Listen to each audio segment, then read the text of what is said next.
top side could be more spicy than perhaps we've been led to believe.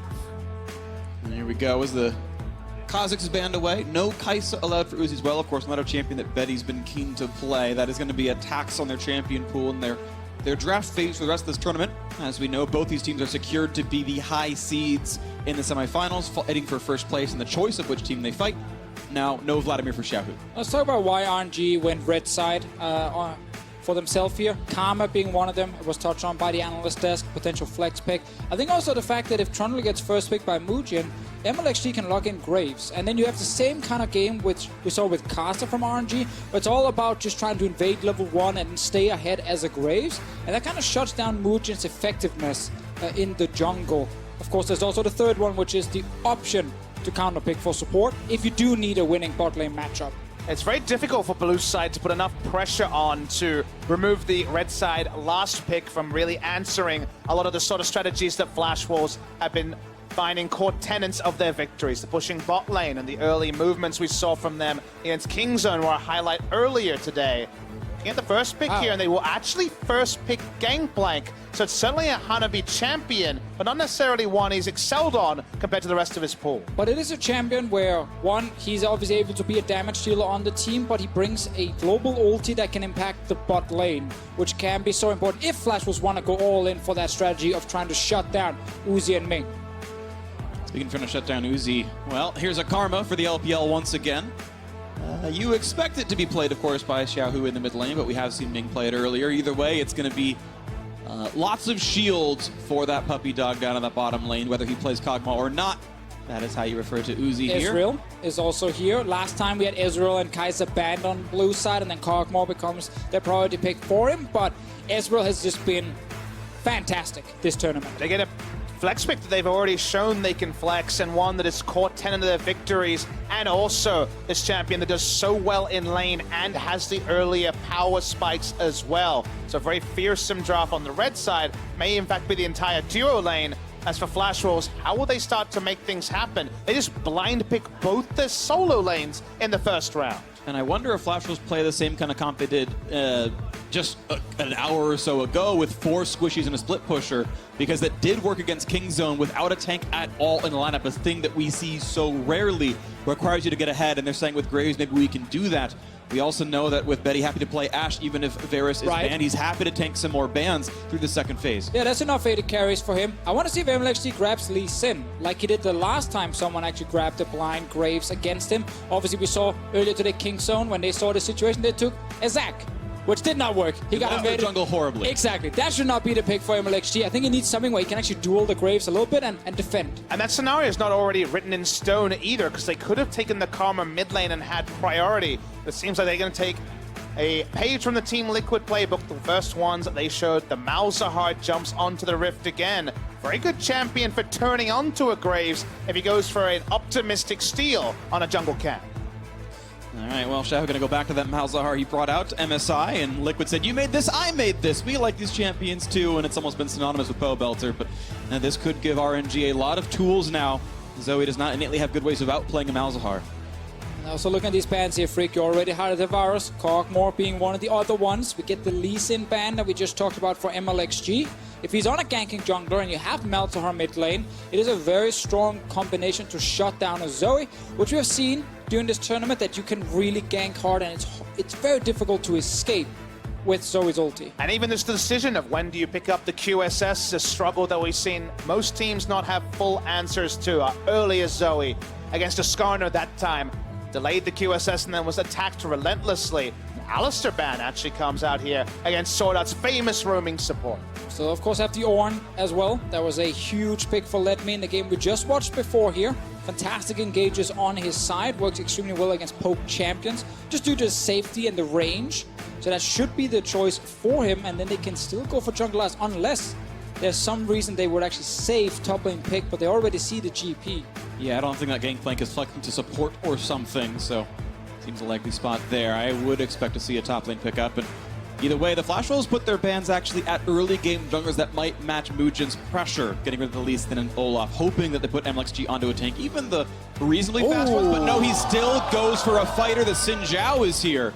to try to match up with that. And second time we've seen Xin Zhao this tournament trying to attack strong jungles. That was into Olaf. Now we see it against the Graves in this particular game. Mujin playing it earlier this tournament in a loss. Let's see how MLXG does. He played this in the LPL a couple of times. We might just get the Janna plus Ashe bot lane from Flash Wolves that worked very well last time. Oh, they're actually going for Soraka. They want that advantage over the Karma here. Soraka was so good first day, and then she just completely disappeared. And it's several globals now for Flash Wolves. Gangplank and Soraka, both from 6 onwards, can affect any fight anywhere on the map. And we'll see if a split push ends up being a really big deal because of that. Gotta say, it plays into the Ornn once again because of the ability to actually get to the back line with some CC threat. We'll see what the decision will be here. On paper, a self-counter pick, but you can potentially get the all-in lane, whether you go for the Grasp or into the Unsealed Spellbook Ignite. So the self-counter pick, but what it provides against the Soraka and the backline threat, because disarray around the very squishy core of Flash Wolves. There is no tank on the blue side. It's gonna be so fun to look at this game here in the early game. Flash Wolves with their Graves, which become a priority pick for a lot of teams because of how strong you are in the early game and how effective you are at invading and fighting around these walls in the jungle. But as we highlighted with MLXG, he was not looking to grab a tank for himself and just look at all his camps disappear. No, he wanted something where he could actually fight back, especially with Zhao, who's level 6. That 2v2 skirmish around the mid lane, it will kill anyone. It absolutely will. There is no big health bar on the side of Flash Wolves at all. A bit of time bought maybe from Soraka if she's in range for the W, if not just the Wish, but still so many prime targets and a lot of good crowd control on RNG's side. This game is going to be volatile. You pick a squishy team, you've got to get ahead, and if you do, it looks great. But if you get behind, nothing can withstand the hard engage. And we know these teams are number 1 and 2 out of the group stage, but they're fighting for seeding, they're fighting for the option to dodge the scariest semifinal teams here. Everyone expects that to be King Zone that you want to dodge, but it is, of course, up to them. It almost feels like we're playing for the winners to come together in a semifinal. Very likely the winner of this game chooses the winner of our second tiebreaker. No guarantees, and King Zone looking more fallible than anyone could have guessed, but on paper, that's our expectation. And now it is time to get into this one. The cheers are here again. The home crowd, mostly all for Royal Never Give Up, who have been pretty delightful despite a couple of early shakes in the beginning of this group stage, but have looked on form recently. Uzi's been big. The rest of the team has rallied around him quite well, though. And Ezreal for Uzi. Ezreal's been a huge champion so far at MSI 2018. And Uzi's been massive in his own right. Here we are, 30 seconds in. First place tiebreaker. Hard to imagine this level 1 isn't action-packed. We already see Ming and MLXG rushing into lane to try to get as much information as possible. Both these junglers looking for a nice start. It's always the same we see with the Graves. You walk in and you want to get a ward on red buff. Mujin is actually starting with the sweeper in case he needs to deny any vision away from the enemy team. On his side, though, it is kind of just Hanabi who can actually ward the red buff. And you see Let Me is sitting ready. I'm actually so glad we've had a lot of these different level 1s during the tournament, because sometimes you just end up not having anything to talk about for a couple of minutes. Here it's like, oh, where did they move in? Do they ward the red buff or not? When do they do it? And this time, it is Hanabi's turn to do it. 2018 meta certainly has been passive at this point. The ward was placed in a different spot than you might have expected, but will eventually be spotted out. That's why he started sweeper. Yeah, sweeper duration there. The moment he saw the sweeper, that's why the ward was placed in a different spot than usual, but still cleared out by the Graves. So trading damage back and forth. MLXG just going to go for the solo on the blue buff. They know about it, but it's not going to matter as Uzi and Ming get the early pressure. Hanabi, she pushed out a tri-brush, but yeah, okay, grits his teeth and survives Let Me. This is the this time around going to be Klepto on the Gangplank. You typically see Grasp in the hard matchups you want to survive. Also here, Freak want to go straight down to the bot lane, because what's happening here is that Ming and Uzi wanted to be in lane instantly level 1, so they could act getting some control in case MLXG needs to invade the enemy bot side jungle. For now, he is just doing his own Raptor camp, or Wolf camp, sorry, while Mujin is stealing away the Raptors. So the Graves gets his preferred start, take away enemy camps on top side, and now he has plenty of time to go down bot lane, so MLXG is set behind. 2017 Worlds meta of rushing to the second brush in the bot lane and making sure no one was camping it to get in position to prime the minions and get the roll onto level 2, and thus the pushing advantage. MLXG making the smart choice, knowing and actually seeing where Graves is going. He's going to go for the scuttle real quick first, but He might have license to grab the blue buff away and manage to split the jungle. This time around, sort of cross-shaped jungling. It's vertical for the Graves, and MLXG looking to make top lane hell. This man has never needed level 3, Deficio. He loves his level 2 ganks. He has to charge. Especially. Yeah, he's got the knockup, he's got a quick slow. Gonna be landing that third auto attack. No, an early flash. Hanabi wanted to not be killed off, but it's still summoned her down. Another advantage about the Xin Zhao pick here is the early gank potential for him, but it does mean he's not stealing away any camps from Mujin, and Mujin has grabbed another Raptor camp. He's grabbed his own red buff, will now get all 3 camps on top side. MLXG, this is kind of what he's known for. He likes to go for these extremely risky plays, and if you don't expect it and you end up dying to it, he looks fantastic. He's a gambler. He loves to opt into some of these paths that you just never would have. He never tries to min-max like most people do when it comes to farm. Does give up a blue buff refresh, but still finds level 3 and still going to try to be powering through his jungle and then looking for some of those ganks. Just getting his farm up and everything else. Of course, that scuttle was taken. And the quick reset means Challenging Smite is in the inventory of MLXG now, so he's in a decent spot, but only has Gromp to kill before those Raptors respawn in about 40 seconds. Now it's Mujin's turn to walk top side. I think maybe expecting something cheeky out of the fact that Hanabi is shoving so hard right now. Sneaking out a second brush going to be possible for Graves here. Yeah, normally just here to provide safety and counter gang potential, but if Let Me goes for an all-in, there's a chance. They've got 2 slows onto him. The chase then is there. He's going to have to flash away, so a trade of summoners finally. Hanabi no longer so afraid of this top side. Mujin gets to push the wave out as well. Meanwhile, bot lane. And the flash forward, the Ignite Design is going to take the Qs, and that's going to be Sword Art blocking it up with barrier on. Keeps Betty alive. Good clutch play out of the Soraka. Yeah, you got to think so fast here, Sword Art. Okay, they're going for the all-in, block all the different skill shots. Speaking of all-ins, Let Me's going to have to work this one. A huge knockup. He's all in for this one, and now that's going to be pushed away. Now a double slow onto the bot side. Betty is quite low, and they don't find the turret aggro. A double kill on the bot side. MLXG after Uzi gets 1. execution on top side so difficult because Graves can't do damage reliably if Let Me stands behind his turret, as the nature of those Graves AoE auto attacks. In the bot side though, Xin Zhao is easy to execute. They get the double kill, they get out. Huge lead for RNG. And we just talked about MLXG's playstyle when behind is often just look for some of these plays here, look for some of these ganks. He looks to the bottom lane. There's no camp for him to take otherwise, except for the Crux, but he's fine. He doesn't need it because he can go for kills. He was spotted on the Hawk shot, but there really wasn't many options. They actually got a redemption. We didn't see that off screen coming from the mid lane. Thank you, Zoe. But the moment that the wave was grouped, there's no exit from Betty, no summoners left up to contest this. Very nicely done by RNG. And I really don't like that they walked so far from the turret. Xin Zhao got to pull aggro and walk out of it so quickly. I think you have to assume you go for a trade kill there, make them take aggro in melee range and go for that Soraka silence and root. Well, right now, this draft, this plan for Flash Wolves is kind of falling apart, and we're only 6 minutes into the game. They wanted the Soraka bot lane against Karma. They grabbed the Ashe for Betty. Look at the CS. Almost down 20 CS, 22 to be precise here. Uzi is just sitting behind the mini wave, poking them, and yeah, they can get a bit of vision in the enemy jungle. Do not fully spot MLXG. And why we have to focus on that, Deficio, is consider the first round of the draft. They blind pick both solo laners and their jungler to allow an entire bot lane to be selected after 4 champions were locked in by RNG. And then that lane is getting dominated. The draft and the play by RNG, Flash Wolves really needed to make this double range lane work, but the moment that you add in the Ashe, it was going to get difficult to actually win 2v2, and the jungler just kind of ended the trading phase. It's clearly just so hard to win these lanes against Uzi and Ming, and it's also the second game in a row where we see Ming flash forward on this support, aggressive, looking for 2v2 kills. It forced Betty and Sword Art back onto the turret. Got a couple of summoners, and that allowed MLXG, despite being down a level, to show up and then execute the tower dive. Great start from RNG. They're once again reacting so fast to what's happening on the map. Oh, and this turret is so low already, only 7 minutes into the game. Anytime Xin Zhao shows up, they can dive and knock it down. Even the 2-on-2, it might simply be enough. This is huge advantage out of that bot side right now, and Flash Wolves have yet to find their answer. A comp that is so hard to play from behind. They're all squishy.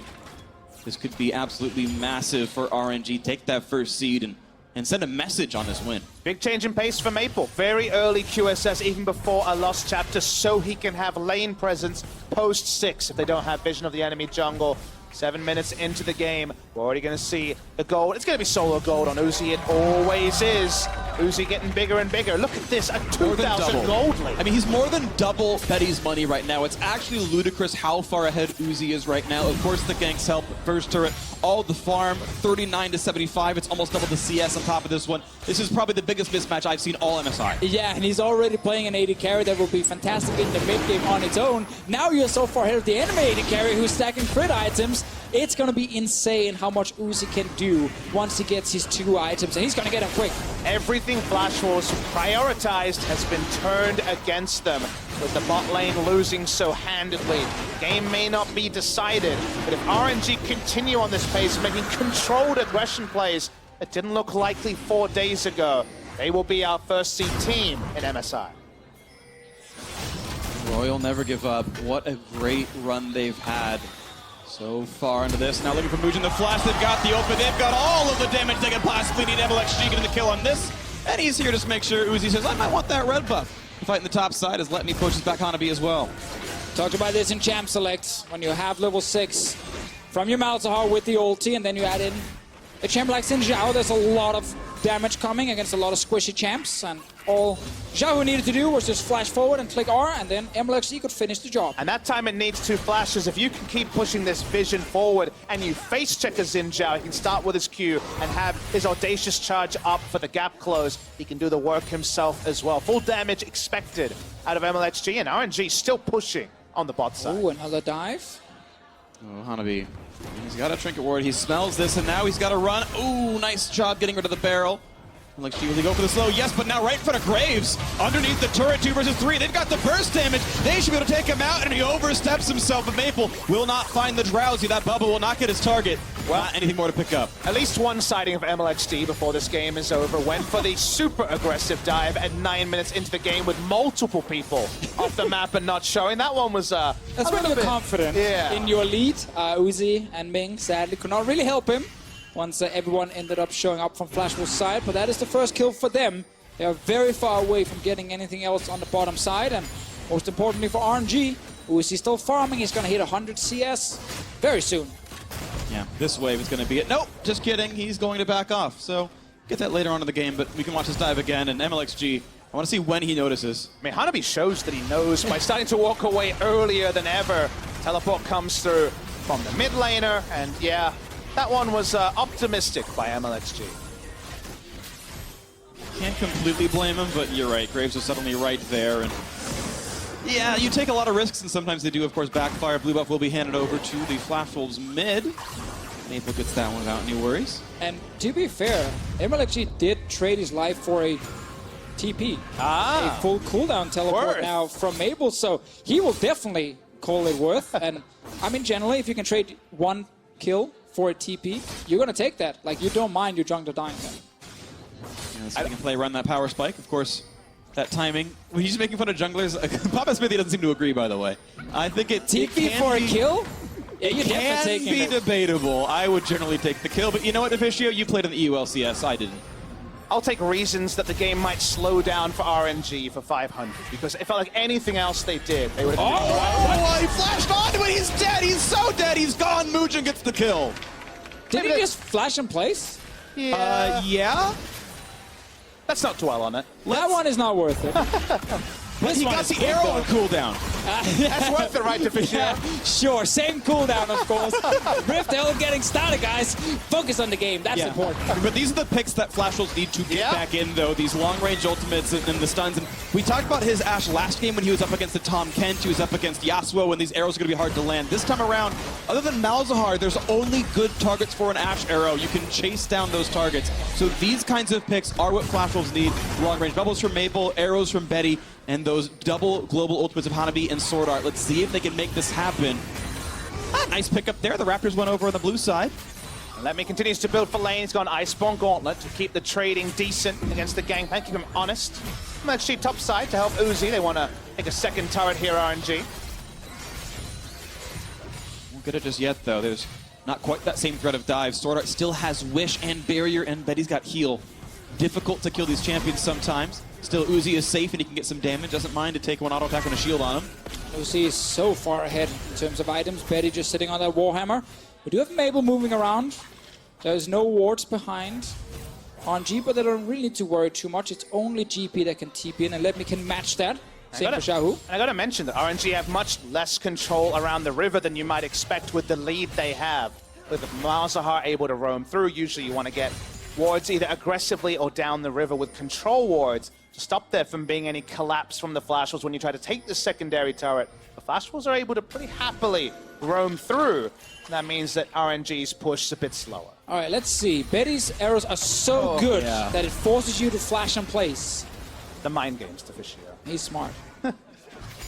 Unless he was being so selfless, he's like, Uzi, you can save your arcane shift. I'll take the arrow. Save your mana, my friend. Save your mana. For Uzi. That's my story. I'm sticking to it. I wish more players would flash on arrows for me. The Fishier we should do it sometime. Oh, I would never flash that for you. Okay. I would start flaming you the moment you get hit. I thought the NA versus EU banter would be in the next game. We're just giving a bit of a preview Starting of it yours. early.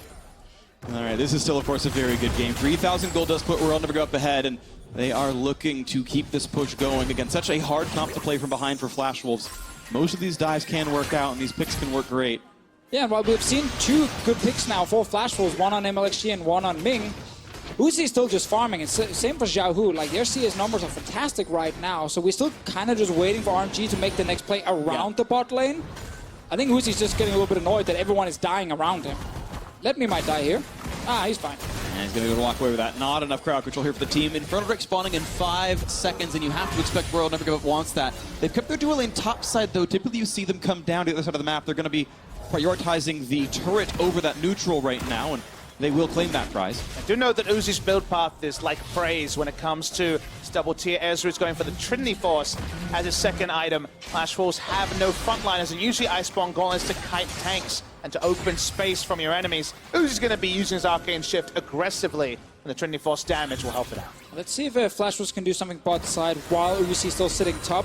It is difficult because he brings TP, as we've seen so often from Ezra here, so he can just constantly move around the map. MLXG, he wants to fight. 2v1 on a Hanabi. He's going to try to find some way out of this one. He's not going to dodge the knockup. It was a predict on the flash, and he held it. So he's able to actually walk away, and now Soraka is here. MLXG pops the ult to get away, and now Xiaohu's here. He's going to find Sword Art. That could be easy to kill, but first they're going for the front line. And can they get the burst? Uzi's here. Not just yet. Uzi joins in from the backside. There's one kill picked up, but a drowsy champion could be a kill. They can't find the autos, though, as 2 kills now picked up, and Hanabi has nowhere to escape to. This gangplank is certain to die. Into the depths you go, getting revenge for everything he tried to gank earlier on. Buying a lot of time, finally does go down. Uzi making that one happen. 6-2 now on the scoreboard. Nothing lost by RNG. Yeah, no risk from RNG. They can walk up as Maple tries to make an escape here very easily because Uzi has the teleport. They'll always outnumber, and all Ash is getting is a bit of free time farming on the top side of the map. Well, that happened. Betty was sitting top lane, but he doesn't even get to fully push in the wave before he needs to recall, knowing that Let Me can just show up towards the lane. So RNG, they started the fight with MLXG's gank, and they react instantly, and never feels good to have to place your Rift Herald all the way in your own base. I mean, all the big tools from Flash Wolves are being used reactively. We haven't seen a turret dive with a cannon barrage. We're seeing the Rift Herald summoned as shallow as possible. So they're not able to impact the movement of RNG like they were able to King Zone. That means the gold lead just grows, and sadly, even with free time, the Ashe is 50 CS behind the Ezreal. Difficulties abound for Flash Wolves. They get a bit of turret damage because they were able to stay topside and grab the Rift Herald. But World Never Go Up. It's just a story of this team who has catapulted their way upwards in the standings by the back half of the group stage and are poised to look like that #1 team. It just feels like TP Ezreal is the dream for Uzi, because if I have one criticism for RNG, it's that their 1-3-1 setups so often. How can we get Uzi the most farm? With the teleport, he can instantly collapse himself and go for that farm. And so we go. And they're going to collapse onto the mid lane. There's the knockup. The kill comes in. MLXG grabs it for 300 gold. Betty low on health and Sword Art a brush from death as well. 6,000 gold ahead. World Never Up staying in the mid lane for a little bit longer, grabbing that farm. They have control of the side of the map. Top lane, there's a wave on the turret as well. They're going to wait for the next wave mid and go for this turret here. They have control over everything, and they have such a good composition to keep forcing fights. Let Me gets the Ornn again, and he can start the engages here. Xiaohu comes in from the flank, times it with the Ornn ulti, and then there's nothing you can do as Flash Wolves because you're just locked in place. Nice try by Maple. Only tags a minion here. Looking for a little bit of burst, but Uzi answered that back so cleanly with the Q.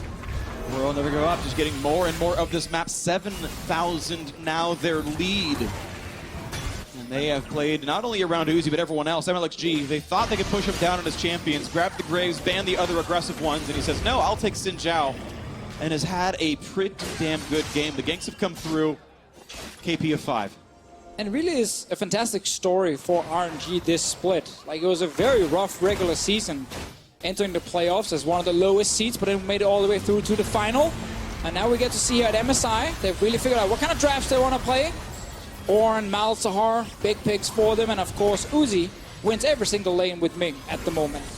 Definitely been on fire outside of that first Team Liquid game, and then we get to games like this where this momentum-based draft from Flash was really honestly predicated on Mujin being able to dictate to MLXG, but the farthest point away from that, being able to make positive moves is one Ash Arrow burst. The Ash Arrow doesn't work, the game plan kind of falls apart, and it feels like RNG decided everything that happens on the Rift. Yeah, so they didn't get to win in the jungle, then maybe down the bot lane with the Ashe Soraka pick. They are kind of hoping that Betty and Sword Art can match or maybe beat Uzi and Ming, but that wasn't even close. Nope. In this game here. We've now seen a few teams try this, see if they can get a superior matchup on the bottom side and see if they can shut down RNG's bot lane. And Uzi and Ming, they say, nope, we can win every single lane. They don't quite stop that Graves recall. Mujin gets back and building toward a couple of defensive spots, but it's a garage sale build for him. Just pieces of equipment. Randuin's Omen already done for MLXG. He will withstand damage easily. They're going to find that stun once again. Ming walks in to tank it. He's the greatest support. Uzi could have flashed it, but Ming decides to die. This time we can't deny he was actually cleaning up after his 80 carries mess. Uzi not going to use his flash defensively in this game, it seems. Oh, actually, Uzi was he was asleep during it. From Yep. what I could see, Oh, Mabel I missed that, okay. had landed a bubble onto him. To be fair, he was hiding in the brush, so it was kind of unnoticeable. Let's see bot lane. Meanwhile, hiding in the brush isn't going to matter for Hanabi. That's going to be a quick 3v1 kill. Xiao who gets the kill credit, and a bit of help from the rest of the team as well. Looks like Ezreal gave some attack speed, so Uzi gets kill participation. Only good news story is there's no objectives for RNG to pick up on the bot side, so it's only going to be a kill and backing away. Ashe continues to be a side lane threat, already a disaster when it comes to what they wanted to do with this draft. As he piles on the numbers, he's always ahead of the clock, but sometimes he gets to marks that really make you turn your head. A lot of people, of course, looking towards the playoffs. Always highlight Kingzone and the Korean teams in a best of 5, but this RNG team here are really showing different kind of drafts, a lot of different picks from each player.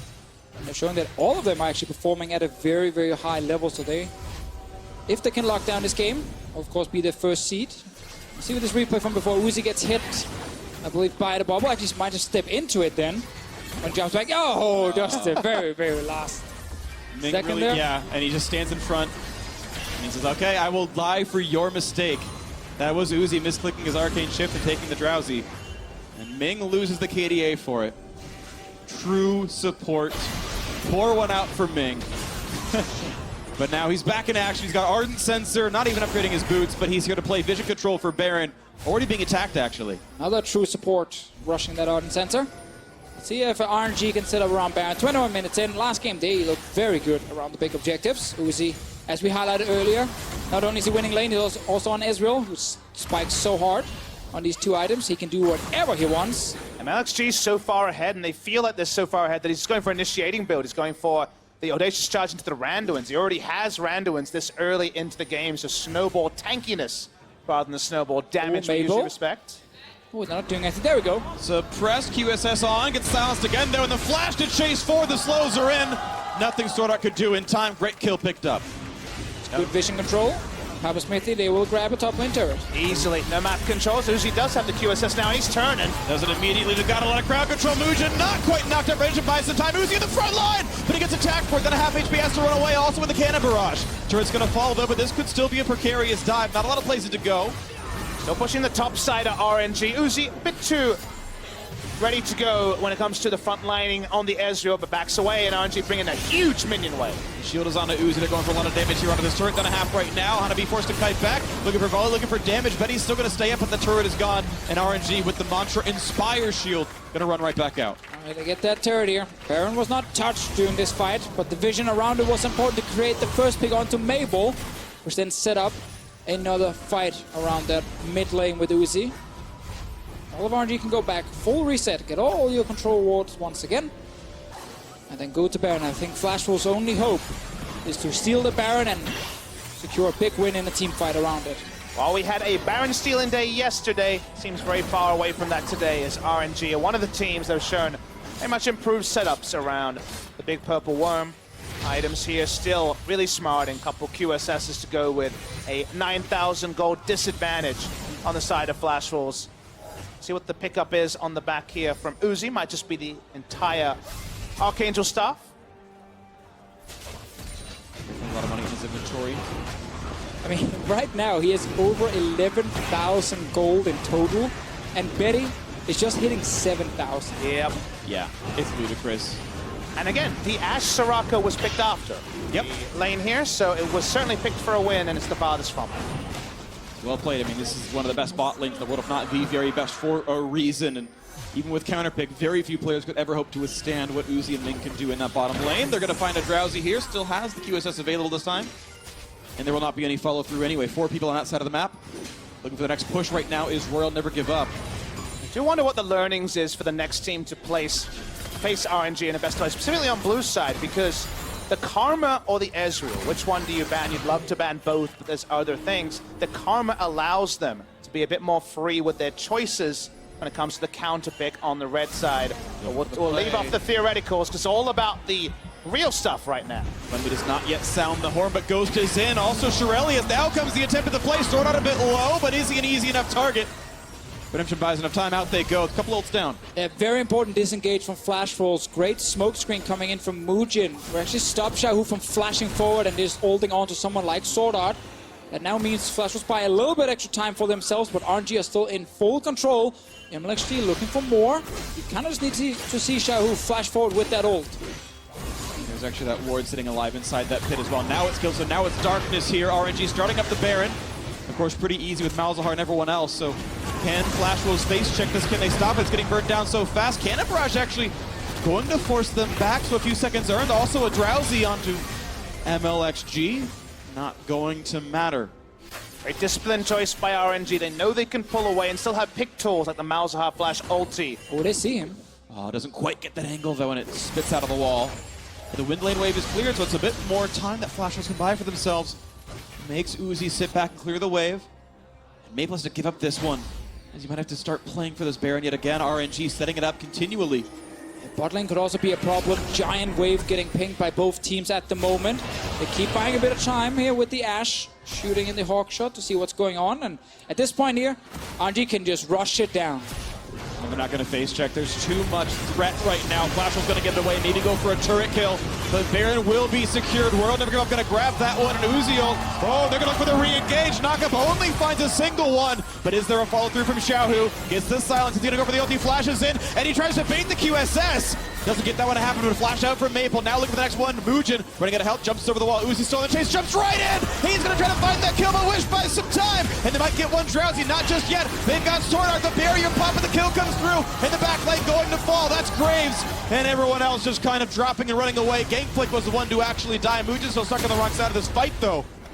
As when he jumps the wall. Only 2 will die, but Baron dead means there's so much more for RNG to push. The wave's already here for bot lane. And RNG gallop from all directions looking for kills. They show a lot of respect. They wait out cooldowns. The Baron take was once again immaculate. MLXG chased away from one inhibitor, but 4 members looking to crack another. And this is definitely a dead inhibitor. 5 seconds on Sword Art, 15 on Hanabi. On that Gangplank in the top side. Base cracked open, 13,000 gold ahead. Uzi just pops the QSS, walks away. He's not going to be a target here. Royal Never Give Up, not going to give up anything. I couldn't find another word. Well, Hanabi, he wanted to find a ward he could TP on, but sadly for him, there is nothing behind RNG, so Flashwolves cannot chase and try and get any sort of advantage for themselves. They are so far down in gold. Luckily for them, they're already locked in playoffs, and this is purely for first place with this tiebreaker, and it's just the Baron getting rushed into a great engage from Ledby once again on the Ornn. Massive pick for RNG. They come from all directions, a flying V almost. Xiaohu, MLXG, Uzi all approaching from different angles. That means that Maple has no breathing room to look for paddle stars or look for the trouble bubble. Uzi gets in the front line, and while they don't instantly kill anyone, Let Me is unkillable himself, and it just felt like it was inevitable cleanup from RNG. And I am in love with Xiaohu going for the flash E, trying to bait Quicksilver Sash. Yeah. And Maple just held his nerve. I really thought that was going to be a Force QSS and ult. It was almost beautiful, even though it didn't mean much. Either way, 2 for 0 plus the inhibitor, still a great fight for Royal. I gotta say, RNG just impressed us so much with the way they're playing, because if we look at this team historically, they've always had very skilled players, but always seem to lack something in the macro part. Like, it'd be very messy games, a lot of fighting happening. But I really feel like, especially here at MSI, we're seeing some really clean games from them. When they get the advantage, they fully understand how to set up for Baron properly, and they're just not giving teams a lot of ways back in the game. And all this set up in half a split. That's when Uzi joined the team after that Chinese New Year holiday. They come in, they develop a very long run in the playoffs, but eventually the champions.